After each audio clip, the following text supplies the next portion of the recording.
السلام علیکم ورحمۃ اللہ وبرکاتہ۔ الحمد للہ نحمده ونستعینه ونستغفره ونؤمن به ونتوکل علیہ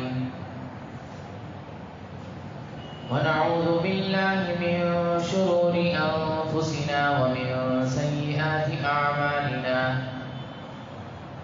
من يهده الله فلا مضل له ومن يضلله فلا هادي له ونشهد أن لا إله إلا الله وحده لا شريك له ونشهد أن سيدنا وسندنا ومولانا محمدا عبده ورسوله أما بعد أعوذ بالله من الشيطان الرجيم بسم الله الرحمن الرحيم يا أيها الذين آمنوا بالله ورسوله والكتاب الذي نزل على رسوله والكتاب الذي أنزل من قبله آمنت بالله صدق الله مولانا العظيم اللهم صل على سيدنا محمد وعلى آل محمد وبارك وسلم اللهم صل على سيدنا محمد وعلى آل محمد وبارك وسلم اللهم صل على سيدنا محمد وعلى آل محمد وبارك وسلم۔ شروع اس اللہ رب العزت کے نام سے جو بڑا مہربان اور بار بار رحم کرنے والا ہے۔ ہدیہ درود و سلام آقا انعامدار دونوں جہاں کے سردار تاجدار مدینہ محمد الرسول اللہ صلی اللہ علیہ وسلم پر ہو جیو۔ محترم دوستو اور عزیز ساتھیوں، اللہ رب العزت سب کے خالق اور مالک ہیں۔ بہترین انداز میں چیزوں کو بنانے والا ہے، اس کو بنانے میں کوئی تکلیف نہیں، وہ بڑی سی بڑی چیز کو بھی معمولی سے اشارے پر بنا دیتا ہے۔ حتیٰ کہ آسمان و زمین کو اس نے پیدا کیا، پہاڑوں کو اس نے زمین پر کیل کی طرح گاڑا، سمندر بنائے، اس نے دریاؤں کو بنایا اور اس میں پانی کو کھارا بنایا۔ نہر بناتا ہے، ندیاں بناتا ہے، سیلاب جب وہ آتا ہے تو وہ پانی میٹھا ہو جاتا ہے۔ اوپر سے جو فوارے گرتے ہیں پہاڑوں پر سے، اس کا سراغ کہاں ہے اس کا علم کسی کو نہیں ہے، لیکن پانی بہتا رہتا ہے۔ ایسا نہیں کہ وہ پانی نیچے گرنے کے بعد پھر شام تک ایک جگہ رہ کر شام میں پھر ایک جگہ چلا جائے پھر صبح سے بہے، ایسا نہیں۔ 24 گھنٹے گرتا ہے، 24 گھنٹے بہتا ہے، اور سارا کا سارا میٹھا پانی رہتا ہے۔ سارے سمندروں کا پانی کھارا ہے، نمکین ہوتا ہے، اور اللہ نے کچھ سمندر ایسے بھی بنائے جہاں پر میٹھا پانی کھارا پانی دونوں جمع رہتے ہیں، مل کر رہتے ہیں، لیکن اس طرف کا پانی ادھر نہیں آتا اور اس طرف کا پانی ادھر نہیں جاتا۔ یہ اللہ کی قدرتیں ہیں، یہ اللہ کے کرشمے ہیں، یہ اللہ کا نظام ہے۔ وہ جب چاہتا ہے کسی بھی چیز پر حکم چلا سکتا ہے، پتھروں پر اپنا حکم چلا سکتا ہے. پتھروں سے جب بھی وہ کہتا ہے کہ پہاڑ سے کوئی گولا نیچے گری تو وہ گر جاتا ہے، اس کو روک نہیں سکتا کوئی. محترم دوستو، اللہ بہت ہی اچھے انداز میں بنانے والے، بہت ہی اچھے انداز میں پیدا کرنے والے، اس کی نمائش کرنے والے ہیں، اس کو سجانے والے ہیں. اللہ نے 18,000 مخلوقات کو پیدا کیا. میں اور آپ جو یہاں بیٹھے ہیں کتنے ہزار مخلوق کو جانتے ہیں؟ وہی ہم جو روزانہ دیکھتے ہیں، وہی ہم جو روزانہ سنتے ہیں. بلکہ کچھ ایسے بھی لوگ ہوں گے جو زندگی کے گزرنے کے باوجود بھی آج تک سانپ نہ دیکھے ہوں. ایسے بھی لوگ ہیں جو بچھی کو نہ دیکھے ہوں. ایسے بھی لوگ ہیں جو سامنے سے شیر کو نہ دیکھے ہوں. لیکن اس کا علم ہے ہمارے پاس کہ اللہ رب العزت نے 18,000 مخلوقات کو پیدا فرمایا.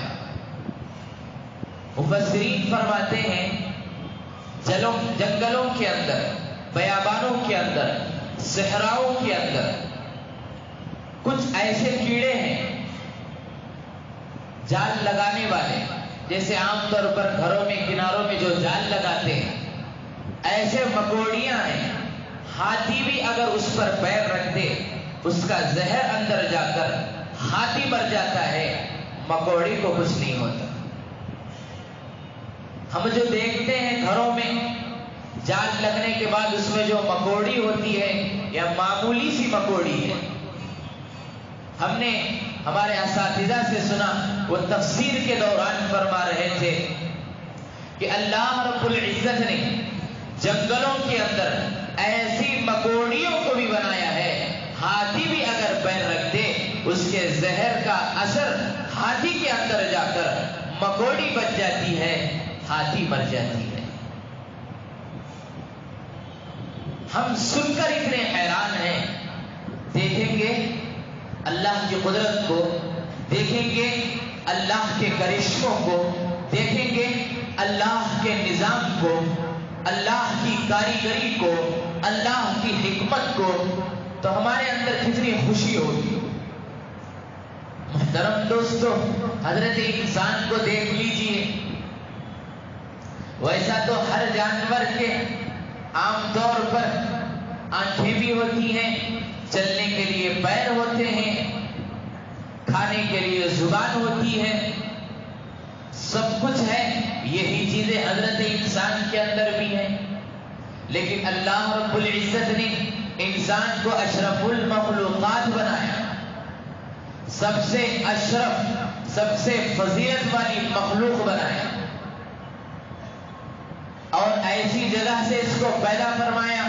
4 مہینوں تک دنیا کا کوئی ڈاکٹر نہیں بتا سکتا کہ اس ماں کے پیٹ کے اندر بچہ ہے کہ بچی ہے. کسی کے علم میں نہیں ہے. ان اللہ عنده علم الساعہ، اللہ ہی کے پاس ہے قیامت کا علم. وَيُنَزِّلُ الْغَيْثَ، بارش وہ کہاں برساتا ہے اس کا علم بھی اللہ کے پاس. وَيَعْلَمُ مَا فِي الْأَرْحَامِ، رحم کے اندر، بطن کے اندر، ماں کے پیٹ کے اندر جو چیز ہوا کرتی ہے اس کا علم بھی صرف اللہ کے پاس ہے. چند مہینوں تک یہ کسی کے علم میں نہیں ہوگا. محترم دوستو، اللہ نے چھوٹے سے بچے کی پیدائش 2 گہرے اندھیروں کے اندر، 2 گہرے کنووں کے اندر رکھ کر پیدا فرمایا. اس کو مجسمے کے طور پر بنایا، اس کی شکل اختیار فرمائی، اس کے ہاتھ بنائے، اس کے پیر بنائے. ماں کو خود اس کا علم نہیں کہ میرے پیٹ کے اندر میرے بیٹے کی، میری بیٹی کی فلاں چیز بن رہی ہے، اس کا علم اللہ ہونے نہیں دیتا. اس کو صرف اس چیز کا احساس ہوگا کہ میرا بیٹا یا بیٹی ہل رہی ہے، ادھر سے ادھر ٹہل رہی ہے، وہ کیسی ذات ہوگی؟ ماں کے پیٹ کے اندر، ماں کے رحم میں خود بچہ موجود، لیکن کون سی چیز بن رہی ہے اس کا علم ماں کو بھی نہیں ہے، باپ کو بھی نہیں ہے، اگرچہ کہ وہ لوگ بالکل قریب ہیں۔ بتانے کا مقصد یہ ہے کہ اللہ رب العزت ایسی قدرتوں والے، ایسے کامل اور مکمل نظام چلانے والے، ایسی حکمت کے ساتھ کام کرنے والے کہ اس کا کوئی کام بغیر حکمت کے نہیں ہوتا، حکمت کے خالی نہیں ہوتا۔ کئی مرتبہ آپ نے دیکھا ہوگا بیٹا پیدا ہوتا ہے، ماں مر جاتی ہے، ماں زندہ رہتی ہے، بیٹا چلا جاتا ہے۔ یہ اللہ کی قدرت کا کرشمہ ہے۔ دنیا والوں کو یہ سبق دینا چاہتے ہیں کہ ہم ماں کے بغیر بھی اس بچے کی پرورش کر کے رہیں گے، اور بیٹے کے بغیر ماں کو زندہ کر کے رکھیں گے۔ اور یہ دنیا کا نظام ہے، یہاں فکس نہیں ہے کہ پہلے یہی جائے گا بعد میں وہ جائے گا، یہاں جو بھی آئے گا جائے گا صحیح، لیکن وقت ہر ایک کا الگ الگ ہوا کرتا ہے۔ کبھی بوڑھا دنیا کے اندر رہ جاتا ہے، جوان بیٹے کے لاش کو، جوان بیٹے کے جنازے کو وہی بوڑھا باپ جس کے ہاتھ کانپتے ہوئے ہوں گے، جس کے ہاتھوں کے اندر وزن چیز اٹھانے کی طاقت نہیں ہوگی، ایسا باپ اپنے جوان بیٹے کے جنازے کو اپنے کندھوں پر لاد کر قبرستان کی طرف لے کر جایا کرتا ہے۔ یہ دنیا کا نظام ہے۔ کبھی ایسا بھی ہوتا ہے بوڑھی ماں بستر پر پڑی رہتی ہے، نوجوان بیٹی اس کی جو ابھی ابھی جوانی کے اندر قدم رکھ رہی تھی، جو ابھی ابھی جس کی شادی ہونا تھا، جس کا نکاح ہونا تھا، جس کے بعد لمبے لمبے خواب دیکھنا تھا، اچانک موت کا شکار ہو جاتی ہے۔ بوڑھی ماں بستر پر موجود ہے اور اس کو چارپائی پر لٹا کر، جنازے میں لٹا کر اس کے رشتہ دار اس کو لے کر چلے جاتے ہیں۔ حضرات علماء فرماتے ہیں بوڑھا آدمی اگر صبح کا چراغ ہے، نوجوان شام کا چراغ ہوا کرتا ہے۔ بوڑھا اگر صبح کو جا رہا ہے، ایک وقت آتا ہے کہ نوجوان شام کو چلا جائے۔ ہماری زندگی، میں ایک مثال سے آپ کو بات سمجھاتا ہوں۔ ہوے میں رکھے ہوئے ایک چراغ کے مانند ہے۔ مثال، آپ ایک چراغ لیے، ایک کینڈل لیے، جلا کر باہر رکھے، یقین ہے کہ وہ کچھ دیر تک رکے گا؟ کچھ بھی یقین نہیں۔ ہوا نہ آئے تو رکا رہے گا، ہوا جس طرف سے آئے گی اس طرف سے وہ بند ہو جائے گا۔ بالکل اسی طرح ہوا اگر اس طرف سے آتی ہے تو ادھر سے وہ بند ہوگا، ہوا اگر اس طرف سے آتی ہے تو ادھر سے وہ چراغ بجھ جائے گا۔ انسان کی زندگی بالکل اسی طرح ہے۔ جوانی کے عالم میں اگر اسرائیل آ گئے تو ادھر سے ختم ہو جائیں گے، بڑھاپے کے عالم میں آ گئے کچھ لمبی زندگی پا کر چلے جائیں گے، لیکن جانا سب کو ہے۔ میں اگر ایک سوال کروں، وہ سوال مجھ سے بھی ہے اور تمام لوگوں سے بھی ہے کہ بھائی آج اب اسرائیل اگر کسی کے پاس آ جائے، اسرائیل یہاں پر اگر اعلان کرے میں آیا ہوں لے کر جانے کے لیے، بتاؤ کون کون تیار ہے؟ ہے کوئی تیار؟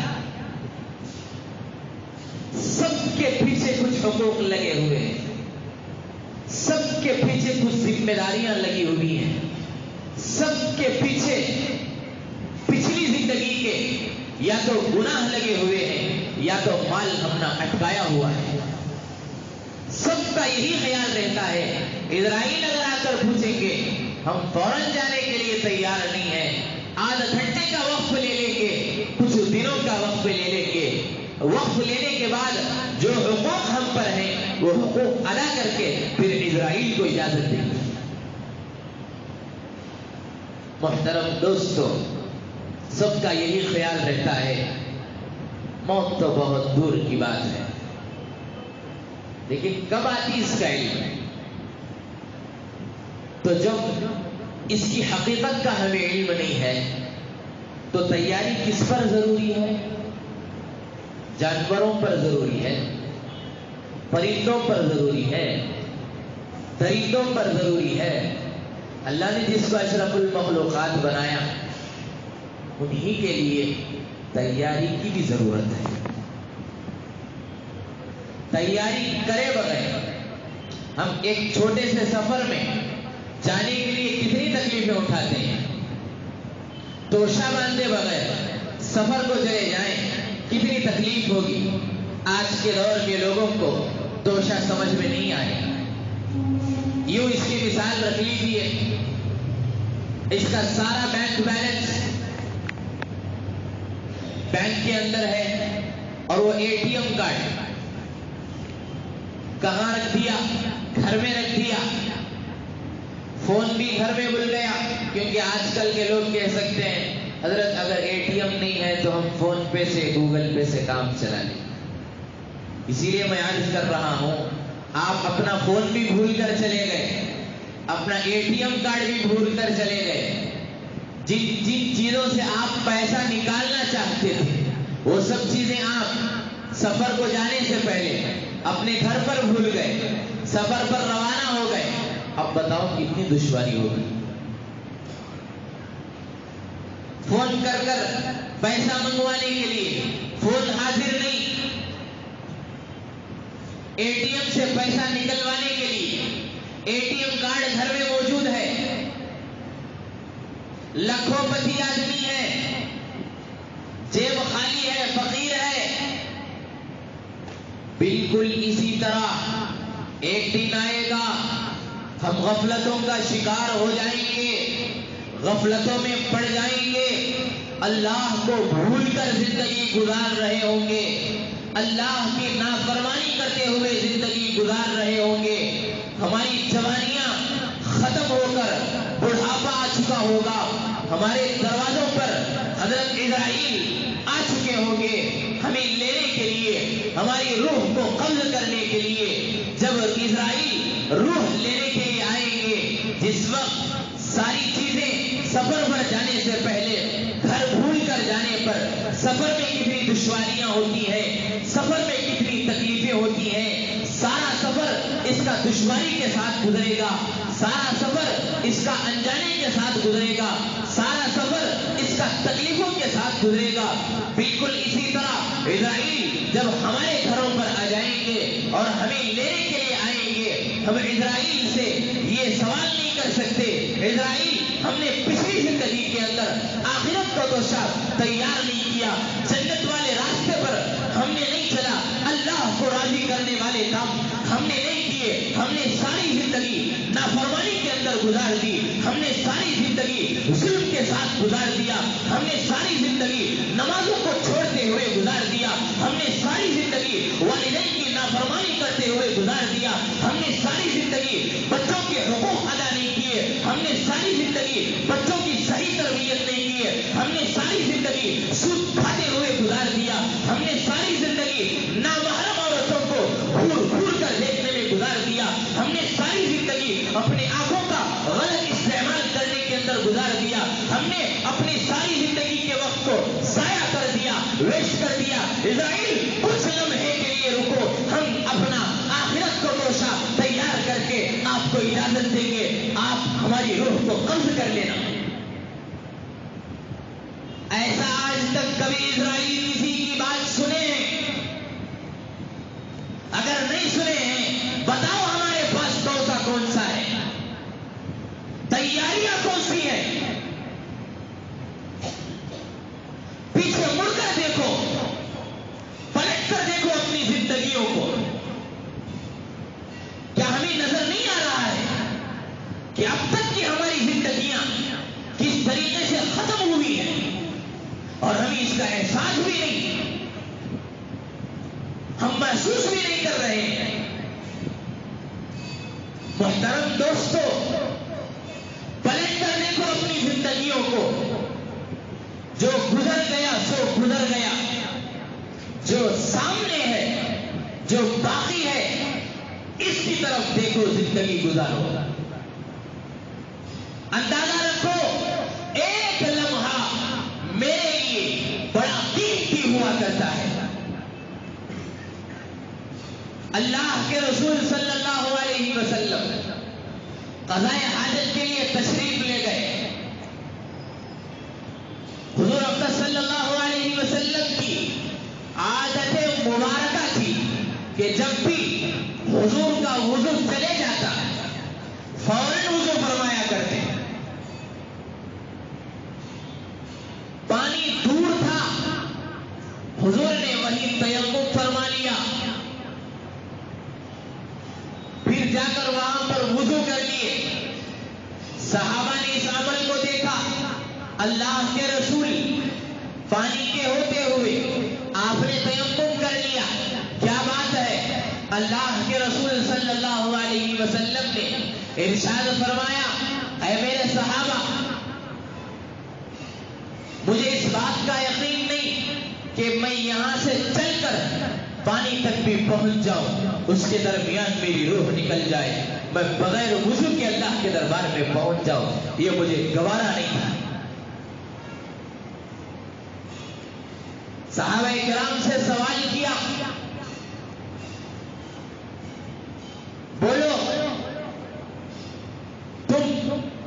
تمہاری موت کو کتنا دور سمجھتے ہو؟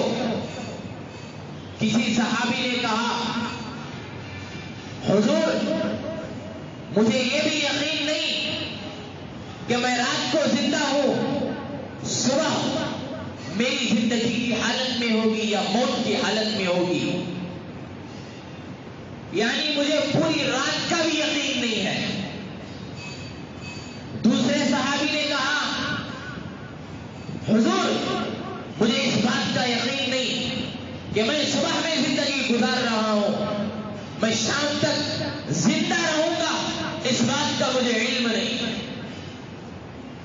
تیسرے صحابی نے کہا، حضور مجھے اس کا بھی یقین نہیں کہ میں 4 رکعت والی نماز کے لیے نیت باندھ کر کھڑا ہو جاؤں، سورہ فاتحہ پڑھتا رہوں، آخری وقت آ جائے. یعنی 4 رکعت نماز مکمل کرنے کا بھی مجھے یقین نہیں ہے. اللہ کے رسول صلی اللہ علیہ وسلم نے ارشاد فرمایا، مجھے اتنا بھی یقین نہیں ہے کہ ایک طرف سلام پھیروں اور میں دوسری طرف زندہ صحیح سلامت سلام پھیر سکوں.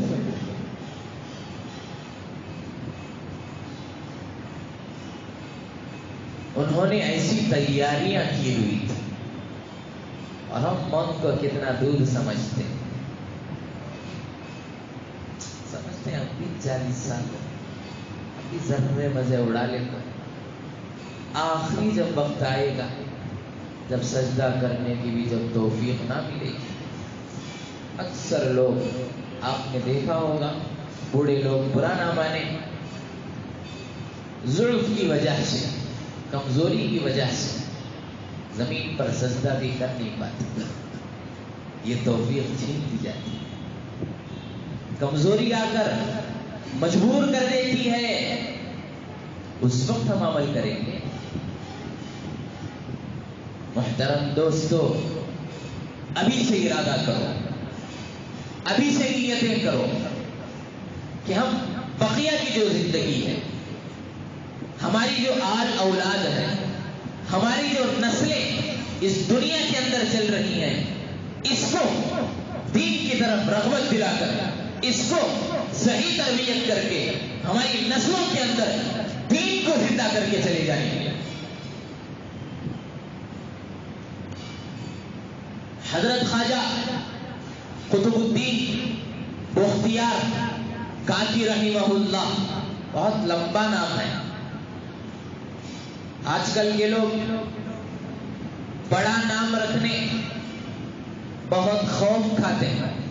کیا بھی تو نہیں حضرت، وہ آدھار کارڈ میں، آئی ڈی کارڈ میں، راشن کارڈ میں، پین کارڈ میں لکھانے سے مشکل ہو جاتا ہے. بچے کی پیدائش کے بعد سب سے اچھا نام رکھنا وہ اس کا حق ہے۔ آج کل کے والدین لیٹسٹ نام ڈھونڈتے، ان کو صحابیات کا نام بولے پسند نہیں آتا، صحابہ کا نام بولے پسند نہیں آتا، پرانا نام حضرت نیا نام 2021 کا نام بولو، اور ایسا نام رکھتے ہیں اللہ حفاظت فرمائے کہ نام کا معنی ہی کچھ اور ہو جاتا ہے۔ صرف گھرانہ مسلمان رہتا ہے، نام مسلمانوں کا بھی نہیں رہتا۔ لیٹسٹ نام گوگل میں سرچ کرنا، پلے اسٹور میں کتابیں دیکھنا، خود سے نام رکھنا، ایسے کام مت کرو۔ جو بھی نام رکھنا ہے بچے کا معنی دیکھ کر رکھو، الفاظ کو دیکھ کر نہ رکھو، خاندان کو دیکھ کر نہ رکھو۔ جو بھی نام رکھنا ہے معنوں کو دیکھ کر رکھیں گے، اس معنی کا اثر، اس مطلب کا اثر تمہارے بچے کی زندگی پر پڑے گا۔ حضور اقدس صلی اللہ علیہ وسلم کی عادت شریفہ تھی،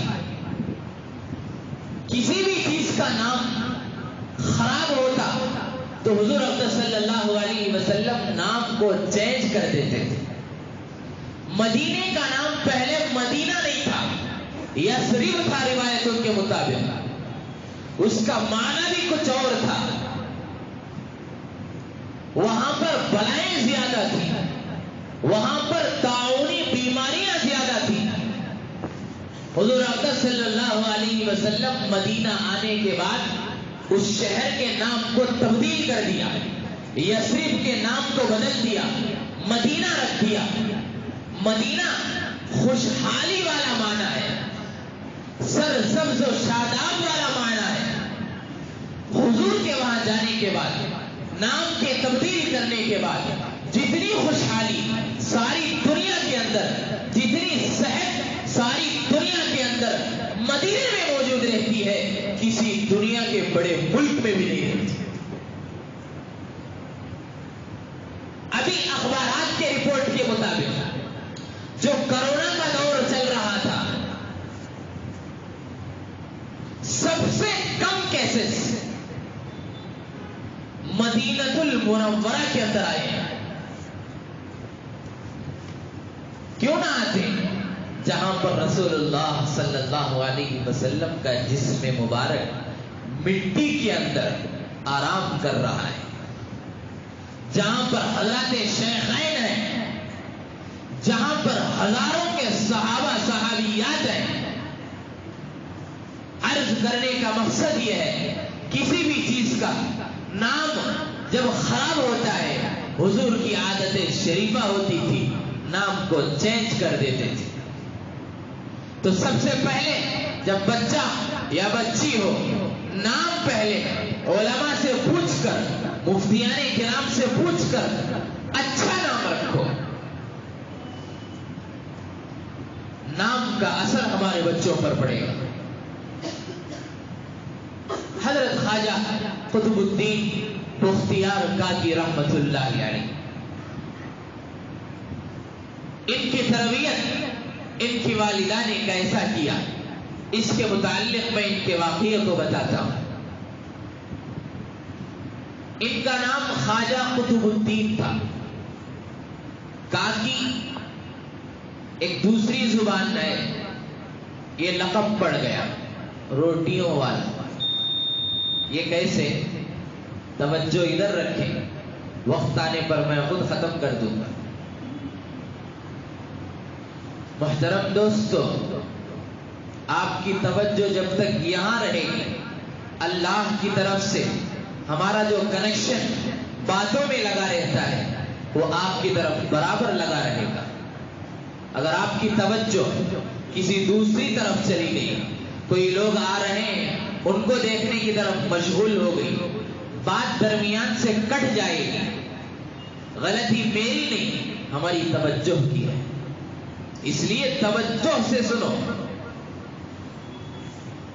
حضرت خواجہ قطب الدین بختیار کاکی رحمت اللہ علیہ یہ جب تھوڑا بڑے ہوئے، یعنی بات کرنے کے لائق ہوئے، والدین نے آپس میں مشورہ کیا، ڈسکشن کیے کہ ہم اپنے بچے کی صحیح تربیت کیسے کریں. ان کی نیتیں تھیں کہ یہ بڑا ہو کر ساری دنیا کے اندر اللہ کے نام کو پھیلانے والا بنے، اس کے دل میں اللہ کی محبت بچپن سے آ جائے. ہم ایسی تربیت کریں گے. چنانچہ بچہ روزانہ مدرسہ جاتا. پہلا دن جب گیا، مدرسہ جانے کے بعد واپس آیا، امی جان سے کہا، امی جان بھوک لگی ہوئی ہے، روٹی دے دیجیے. آج کل کی مائیں ہوتی فوراً روٹی تیار کر دیتی، بیٹے کو بٹھا کر کھلا دیتی. غلط بات نہیں ہے. ان کی ماں نے کہا، بیٹا رزق دینے والا، روٹی دینے والا اللہ ہے. مجھے بھی اللہ دیتے ہیں، آپ کے ابو کو بھی اللہ دیتے ہیں، آپ کو بھی اللہ دیں گے. بیٹے نے کہا، میں مانگوں کیسے، مجھے اس بات کا علم نہیں. ماں نے کہا، مصلی بچھاؤ، 2 رکعت نماز پڑھو. نماز پڑھنے کے بعد اللہ کے دربار میں ہاتھ اٹھاؤ، اللہ سے مانگو، اللہ مجھے بھوک لگی ہوئی ہے، پیاس لگی ہوئی ہے، کھانے کے لیے روٹی دے دیجیے، میری پیاس کو بجھا دیجیے، میری بھوک کو مٹا دیجیے. میں نے ماں سے سنا ہے کہ آپ ہی ساری دنیا کو رزق دینے والے ہیں. بیٹا اس طرح کی دعائیں کر کے اٹھنے سے پہلے ماں ایک توشے کے اندر، ایک کیری بیگ کے اندر روٹی کو ڈال کر فلاں کمرے میں رکھ دیتی. دعا کرنے کے بعد بیٹا جب پوچھتا، ماں میں نے تو دعا کر لی، اب اللہ نے روٹی کہاں بھیجی، مجھے بھوک لگی ہوئی ہے. ماں کہتی، فلاں کمرے میں جاؤ، تمہاری روٹی شاید وہاں رکھی ہوئی ہوگی.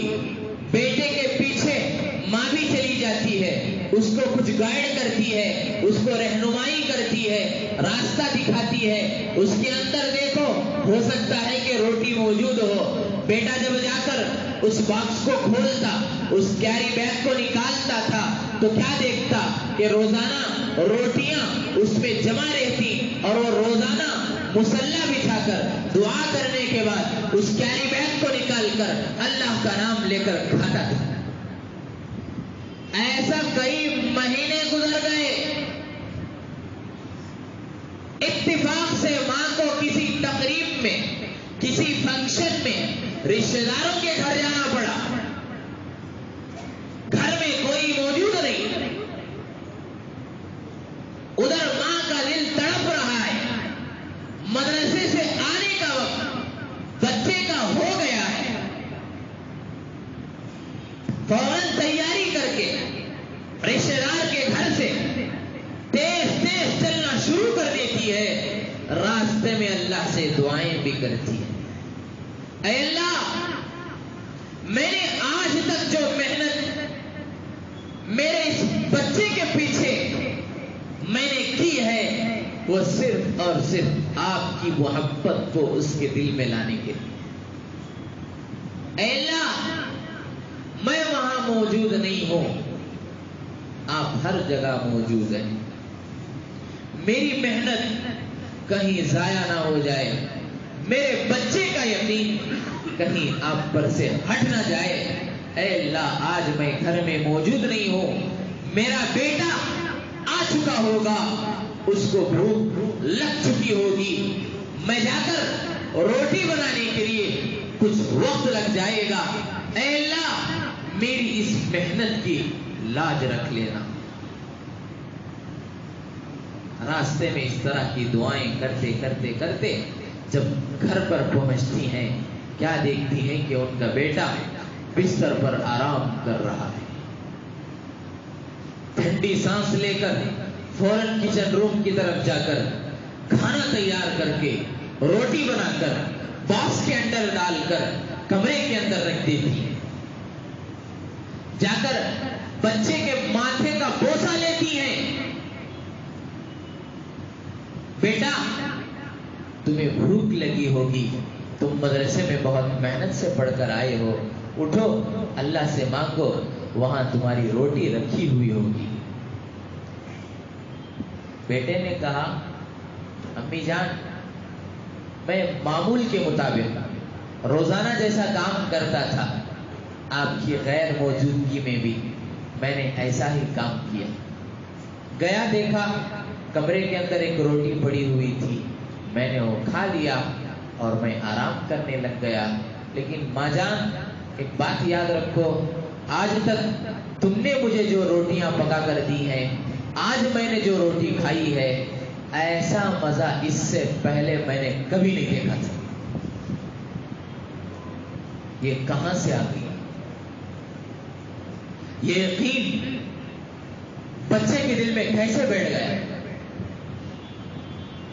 جب ماں باپ کے دل میں بچوں کے بارے میں تڑپ رہتی ہے تو اللہ بچوں کے دلوں پر تڑپ ڈالتے ہیں.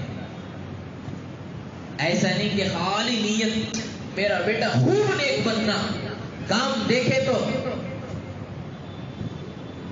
شیطانوں والا، کام دیکھے گمراہی والے راستے پر.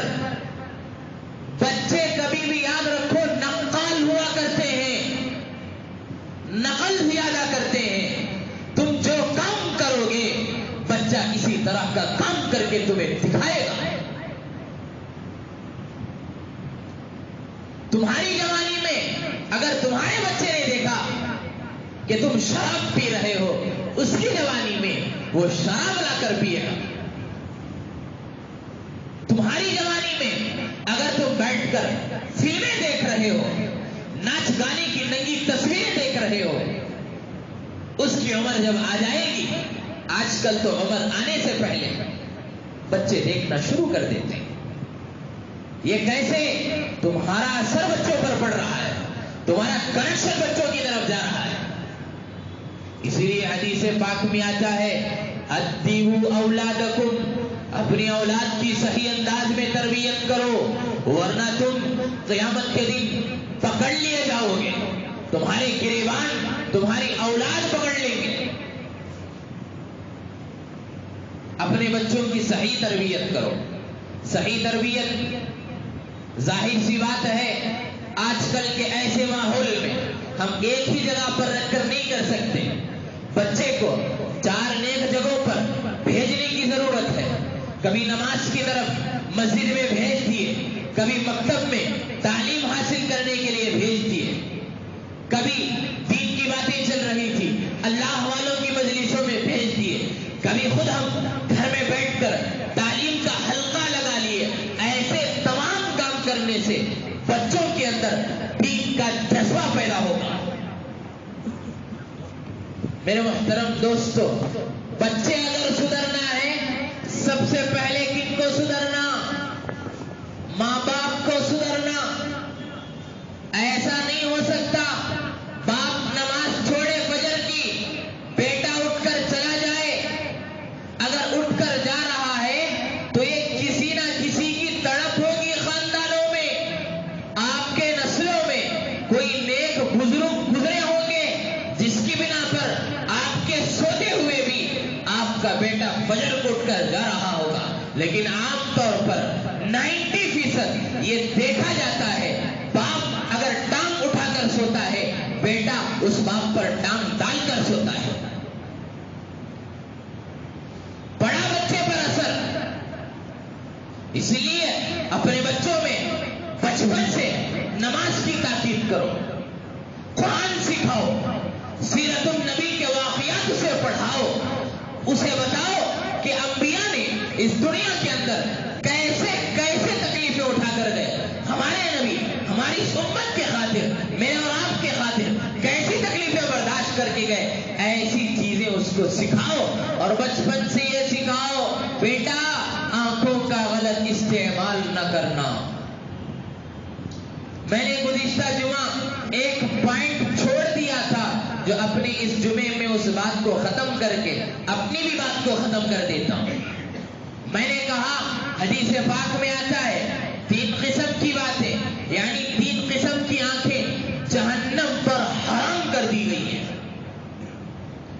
میں نے 2 قسم کی آنکھیں بتا دی، پھر بھی سبق کے طور پر دوہرا دیتا ہوں، یاد رکھو اور غور کرو ان میں سے ہماری آنکھیں کن قسم میں پائی جاتی ہیں۔ سب سے پہلی آنکھ جو اللہ کے خوف سے روئے، اللہ کے ڈر سے جس کی آنکھوں سے آنسو نکلے، یہ آنکھ جہنم پر حرام کر دی گئی ہے۔ اس میں دکھلاوا شامل نہیں ہوگا۔ ایسا نہیں کہ 4 طرف میرے دوست بیٹھے ہوئے ہیں، 4 طرف مجمع بیٹھا ہوا ہے، میں زور زور سے رو کر آنکھوں سے آنسو نکالوں گا، لوگ کہیں گے کتنی محبت ہے اس کے دل میں، اللہ اندر ریاکاری بھری ہوئی ہوگی۔ ایسا عمل اللہ کو پسند نہیں۔ اللہ چاہتے ہیں کہ وہ اللہ ہی کے لیے روئیں گے انشاءاللہ۔ دوسری چیز، وہ آنکھ جو اللہ کے راستے میں گئی تھی، سارے ساتھی سو گئے، رات میں حفاظت کے لیے، ساتھیوں کا پہرا دینے کے لیے جاگ گئی، ایسی آنکھ بھی جہنم پر حرام ہے۔ تیسری آنکھ جو میں بتانے والا ہوں، اللہ کے حرام کردہ چیزوں سے اپنی آنکھوں کی جس نے حفاظت کی، ایسی آنکھ جہنم پر حرام کر دی گئی ہے۔ یعنی ہر نامحرم عورت سے، ہر اجنبی عورت سے اپنے آنکھوں کی حفاظت کرنے والی آنکھ جہنم پر حرام کر دی گئی ہے۔ نامحرم پر راستے میں چلتے ہوئے نظر پڑ گئی، اچانک نظر پڑنے کے بعد فوراً اس نے نیچے کر لی، اللہ کا خوف اس کے دل کے اندر آ گیا، سمجھ جاؤ ایسی آنکھ جہنم پر حرام ہے۔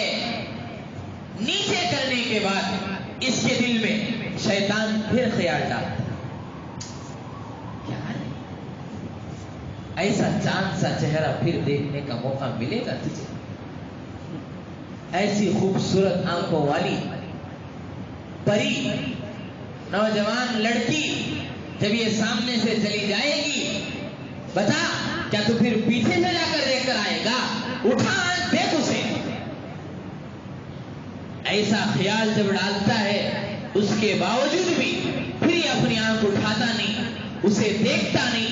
اللہ کے رسول صلی اللہ علیہ وسلم فرماتے ہیں ایسی آنکھوں کے لیے جہنم پر حرام کر دی گئی ہے۔